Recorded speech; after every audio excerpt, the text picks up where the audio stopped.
Student, स्वागत है आपका अपने चैनल कॉमर्स गुरुजी पर। और जो बिजनेस का चैप्टर 5 चल रहा था क्लास 11th का, इमर्जिंग मोड्स ऑफ बिजनेस, वहाँ पे लास्ट हमने कर लिया था आउटसोर्सिंग कंसेप्ट से पहले। और आपने वो वीडियोस नहीं देखी हो तो डिस्क्रिप्शन में मैं लिंक अटैच कर लूँगा, वहाँ पर जाके आप देख लीजिएगा, ठीक है ना।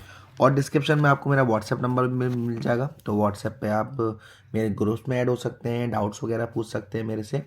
डिस्क्रिप्शन में आपको मेरी इंस्टाग्राम आईडी भी मिल जाएगी, तो वहाँ पर जाके फॉलो कर सकते हैं, डाउट्स के लिए सपोर्ट कर सकते हैं। चलिए, outsourcing concept. Over the last decade a new type of business within service sector has become popular in the world. It is called the business process outsourcing. पिछले कुछ सालों से एक नए तरीके का बिजनेस उभर रहा है हमारे सर्विस सेक्टर में, जिसे हम कहते हैं बिजनेस प्रोसेस आउटसोर्सिंग।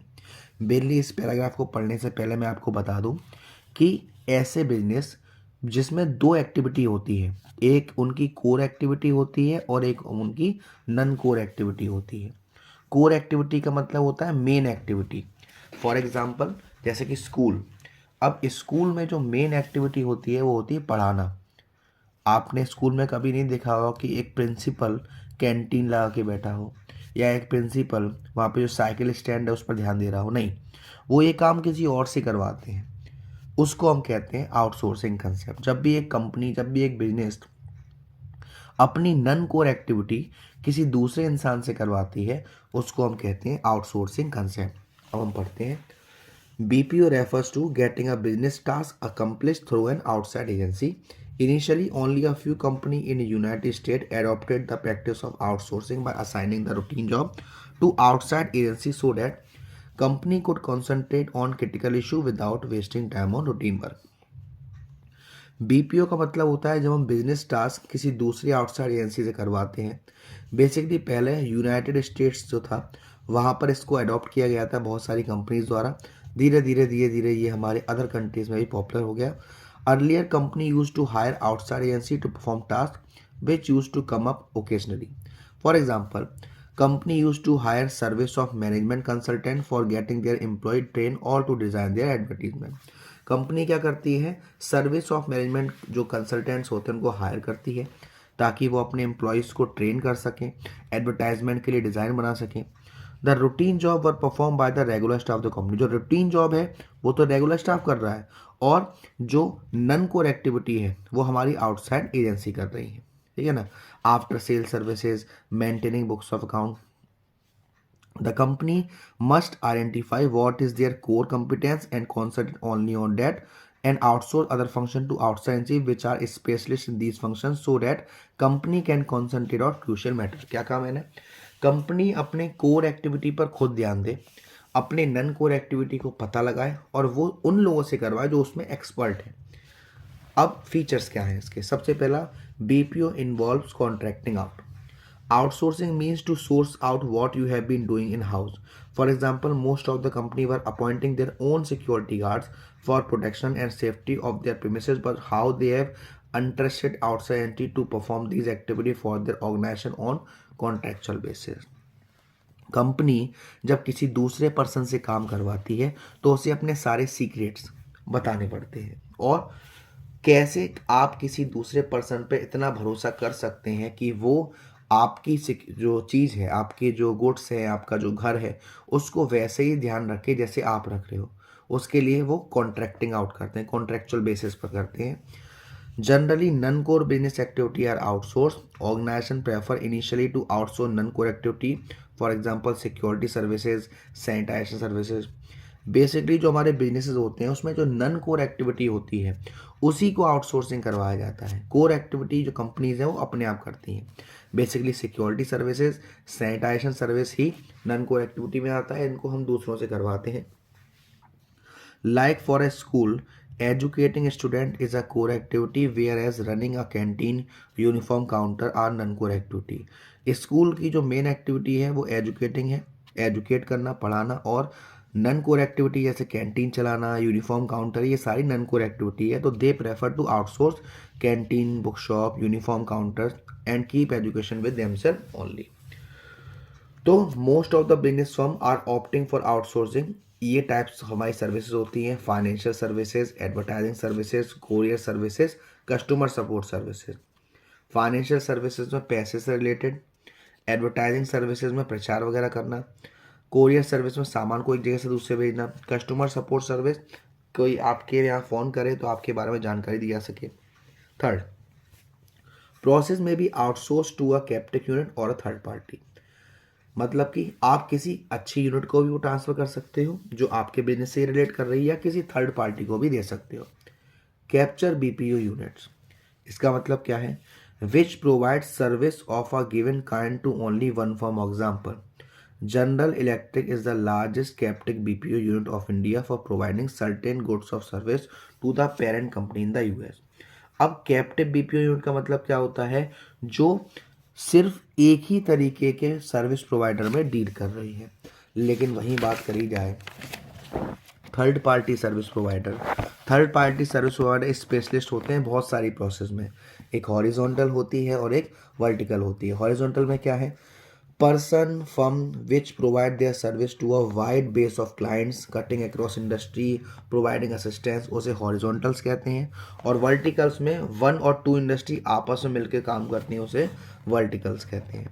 क्यों नीड है हमें बीपीओ की? सबसे पहला इसके फ़ायदे क्या हैं? Focusing of attention, by outsourcing the routine task the company can concentrate on more crucial matter। जब हम अपने काम किसी दूसरे पर्सन्स को दे चुके हैं तो अब जो कंपनी है उसके टास्क हैं वो जो क्रूशियल हैं, जो इंपॉर्टेंट है, उन पर ध्यान दे सकती है। For example, by outsourcing the sales promotion function to an advertising agency the company can concentrate on maintaining quality and on increasing the production capacity. Company ने अपने सेल्स प्रमोशन की जिम्मेदारी एडवर्टाइजिंग एजेंसी को दे दी। अब वो कंपनी जो है वो अपने अदर मैटर्स पर कंसंट्रेट कर सकती है, गुड्स की क्वालिटी को मेंटेन करना, प्रोडक्शन कैपेसिटी को कैसे बढ़ाना है, ऐसे। Reduction in cost, the outsourcing agency perform the task for different company so client company can get benefit of economic of sale, generally they save 10 to 20%। जो outsourcing agency है वो इस टास्क को अलग अलग कंपनीज के लिए कर रही है, तो जो क्लाइंट्स होते हैं उन्हें कुछ बेनिफिट्स मिल जाते हैं, करीब उन्हें 10 से 20% तक उनकी जो कॉस्ट होती है वो कम खर्च होती है। Quest for excellence, outsourcing help firm to get excellent two ways. जो हमारी आउटसोर्सिंग कंसेप्ट होता है वो फर्म को दो तरीके से एक्सीलेंस में ध्यान देता है। पहला, they can focus only on activity in which they excel, ये उन्हीं एक्टिविटी पे आप ध्यान से दे सकते हो जो आपके लिए कोर एक्टिविटी है। कॉन्ट्रैक्टिंग आउट रिमेनिंग एक्टिविटी तो those who excel performance those activity, many firm prefer to give the work of developing software to TCS और Infosys as they are excellent in this area. यानी कि आप अपने none core activity को भी उस person को दोगे जो उस फील्ड में एक्सपर्ट है, ठीक है ना। फोर्थ आपका growth through aliens, by availing services from other firm your investment requirement are reduced, your profit not only from low investment and better services providing them to you but also from share in profit from business they do for you। अब जब आप अपने कुछ work others लोगों से करवा रहे हो, आउटसोर्सिंग कंसेप्ट को फॉलो कर रहे हो, तो आपको इन्वेस्टमेंट की जो रिक्वायरमेंट है वो कम होती है। आप कम प्रॉफिट पर भी, यानी कि कम इन्वेस्टमेंट पर भी प्रॉफिट कमा सकते हो।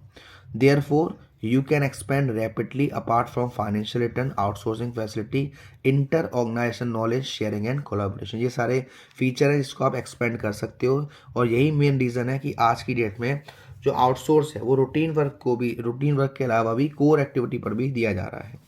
फिर economic growth and development, offshore outsourcing stimulates entrepreneurship, employment and exports in the country. For example, India is an undisputed leader in IT and software development as good as global outsourcing is concern. Bharat में हमारे अब IT sector जो software development है वो अच्छी quality के पाए जा रहे हैं। तो ये कुछ फीचर हैं बीपीओ के एडवांटेज है। अगर हम बीपीओ की हेल्प लेते हैं तो हमें ये फैसिलिटी मिलती है। स्कोप क्या है, दायरा क्या है? BPO is more popularly known as call center which provide customer oriented voice based service on 24 hours into 7। About 70% of BPO industry revenue come from call center। Business process outsourcing में हम भारत में से call centres के नाम से भी जानते हैं। जो कंपनीज होती हैं वो अपने कस्टमर की हेल्प के लिए, कस्टमर को कोई दिक्कत आए उसके लिए 24 आवर्स इंटू 7 BPO सर्विस देती है। आप जब चाहो वहाँ फ़ोन करके अपनी परेशानी बता सकते हैं, मदद ले सकते हैं। हमारे इंडस्ट्री में जो रेवेन्यू आ रहा है वो 70% जो बीपीओ का है वो कॉल सेंटर से आता है। बीपीओ के 4 की सेगमेंट्स होते हैं। पहला contract manufacturing, contract research, contract sales और इंफॉर्मेटिक्स। अब इसी का एक दूसरा टाइप और है जिसे हम कहते हैं KPO, knowledge process outsourcing. In KPO, business firms get knowledge related and information related work done from an outside firm. वहाँ पर बिजनेस प्रोसेस आउटसोर्सिंग था, यहाँ पे नॉलेज से रिलेटेड, इंफॉर्मेशन से रिलेटेड जो काम है वो आउटसाइड फर्म आपके लिए कर रही है। This involve high value work carried by highly skilled staff. KPO firms in addition to provide expertise and consultancy service often take many low level decision also. अब ये एक हाई वैल्यू वर्क है जो हाईली स्किल्ड स्टाफ ही करता है। जो KPO firm है वो आपको एक्सपर्टाइज देती हैं, एक्सपर्ट्स लोगों का पैनल होता है वहाँ पर, कंसल्टेंसी सर्विस देती हैं और कभी कभी लो लेवल के डिसीजन भी वो लेती हैं। फीचर्स ऑफ केपीओ क्या है? जो मेन डिफरेंस है बीपीओ और केपीओ में वो ये है, केपीओ फोकस करता है नॉलेज पर और वो करता है बिजनेस पर। मेन एम जो केपीओ का है वो ये है कि वो क्लाइंट के लिए एक वैल्यू बनाए ताकि अपने बिजनेस में ज़्यादा से ज़्यादा एक्सपर्टाइज देकर। केपीओ इन्वॉल्व होता है एक एडवांस एनालिटिकल थिंकिंग जैसे कि टेक्निकल स्किल। केपीओ से एफिशिएंसी इंक्रीज होती है, कॉस्ट सेविंग होती है, कम खर्चा होता है।